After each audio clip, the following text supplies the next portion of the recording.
first night we met back in September of 2013. The night I was taking Kathy out on her first date. And she was living in Yardley at her parents' house, and I remember walking up to the house. The door was open. It was September, so the weather was okay, but the screen door was closed. I remember walking up, and you could see inside the house. And as I look in, I see, she's 3 at this point, I see her and Tommy running around the house, screaming and yelling, going crazy like they did every night for the next 5 years. It was like that every time you went over there. They were in somewhere. Her cousin Tommy. Yeah, the Gillios, I tell you, they're a great family. They welcome you with open arms. They don't turn anybody away. They're the nicest people in the world. But with that comes some responsibility.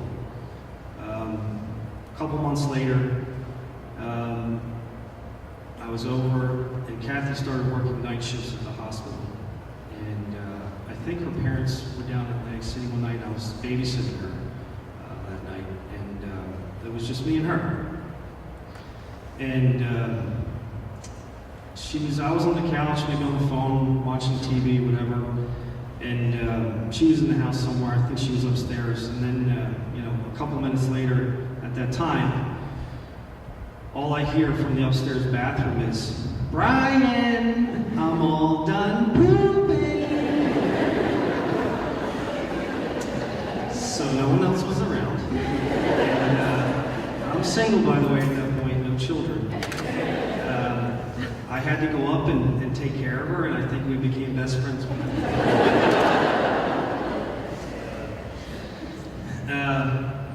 What can I say?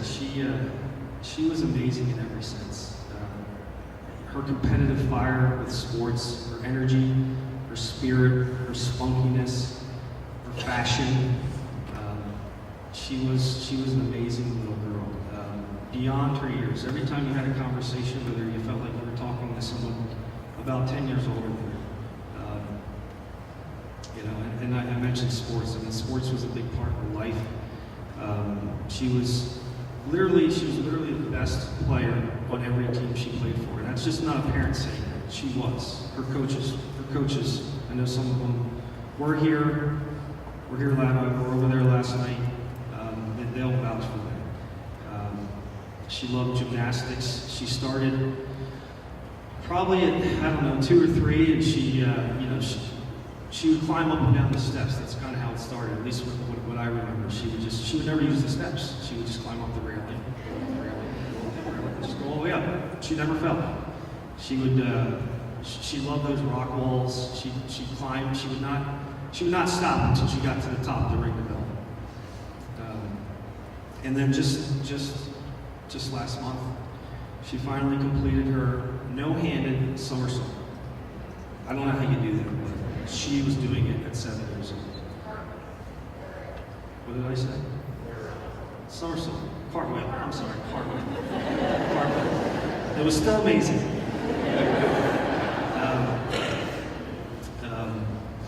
Soccer. She loved soccer. She was the girl that scored 5 or 6 goals. Now, it was still in-house rec league, which was 5, 6 years old, and most of the girls just stand around, look at the ball, kick it, and then stand there. She would go after that ball and run up the field, and she was that girl that scored 5 or 6 goals a game. No goal, but still. She started playing basketball this past year. My friend Pat got to witness her play. I don't even think she knew the word pass. She just grabbed it and shot. And she made them. She would, again, I'm telling you, she was unbelievable. All the girls her age, they're practicing on the 8-foot rim. She's over there on the 10-foot rim, making them on the 10-foot rim. I mean, that's who she was. It was amazing. And then, then there's softball. A little closer to my heart, and she was amazing. She just made, as a 7-year-old, she just made the 10U traveling softball team for Pennsbury. She had her first practice, and I'm happy she at least had a chance to meet those girls and those coaches and get a taste of that. She loved it. She used to hurt her teammates with her arm. So that's the type of arm she had. She wanted to be a pitcher. She practiced with like the plastic balls that we had for our new dog, and she would just she practiced pitching into our crib that we had downstairs for Blake. And she was an amazing athlete. Whatever she wanted to do, she could have done. But even with all that athletic ability, with all that competitive fire, she wanted to be like her mommy. She wanted to be a nurse. But then we told her what doctors and surgeons make, and she then wanted to be a doctor.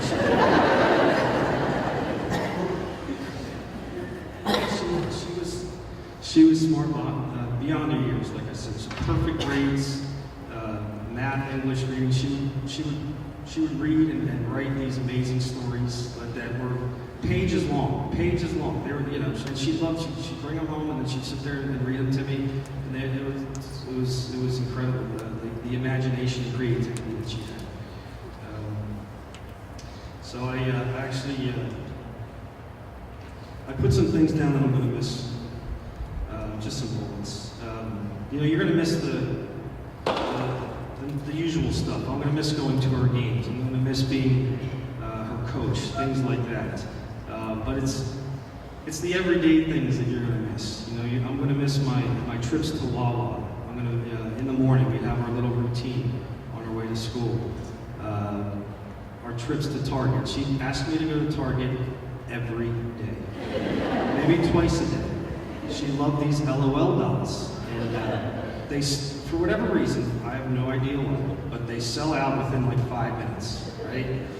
So every day she'd ask me. Now I wouldn't take her every day. I wish I did, But when we go, I'm walking like a 40-year-old walks, and then she's like, in front of me trying to run, but I'm keeping her by my side. But then we had this little agreement when we got into the store and we got past like the front. I'd be like, hey, go. And then she'd sprint.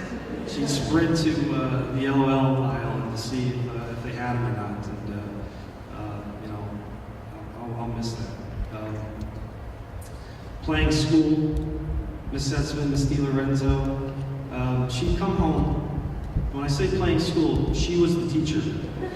So she'd make these tests up, these math tests and essays that I'd had to write, and I would be the student. So she'd come home and she'd make up all these tests, and I'd have to, and then she'd sit there, and I don't even know, she might have took Kathy's classes, and she'd sit there and pretend to, yep, that's right, you got this one wrong. It was, I loved it. Thank you. She took my brush every morning to brush that beautiful hair. I always had to find it, and it was, her beautiful hair. My brush, from a little OCD about, was this thick with hair in it. What else here? Playing catch out back. One more was 51. She kept me out there literally till the moon was up. The sun was down there. We couldn't see. That's basically what became it. One more bright.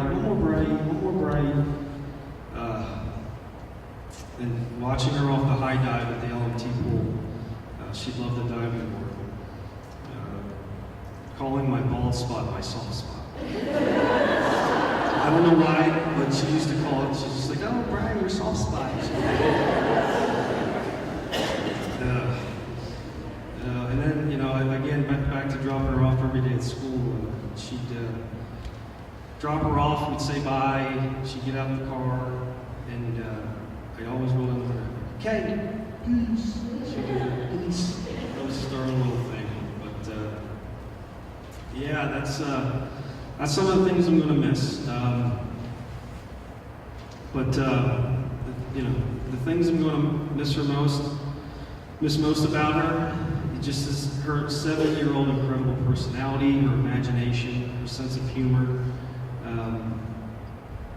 And with the practice, with practicing for sports, I always told her we had to We had to end on a good one. We could never end on a swing and a miss. We could never end on a missed kick or a missed shot. It was always you had to end on a good one. That's how you ended practice every day.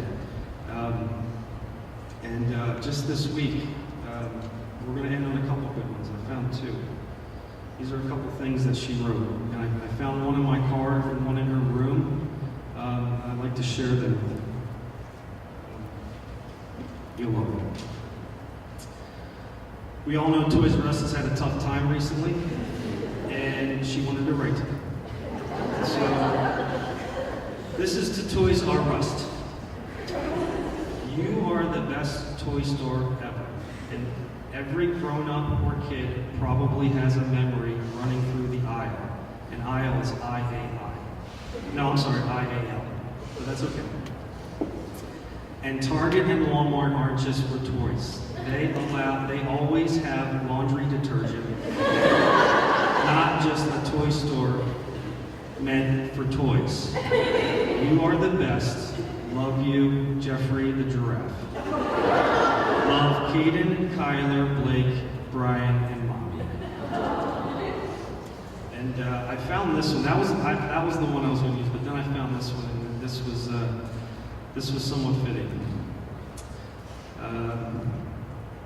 To Elena, Harley Quinn, I love you. These are our fish. I hope Sherbert, Shiny, and Goldie are doing well watching over you. And I bet they would love to be here for a little longer before they went to the deep blue sea. You are a year old and you made progress with staying alive. Also, congrats. Love, Kayden. P.S. Your poop is long. She was really kind. Kay, Dee Dee, my cutie pie. We all love you. Pop, Mama, Grammy Pat, Pop Bill, Aunt H, Uncle Alan, Aunt Maggie, Uncle Karen, Uncle Billy, Aunt Deb, Aunt Jen, Uncle Mark, and of course, Mommy and Daddy. We love you. We'll never forget you.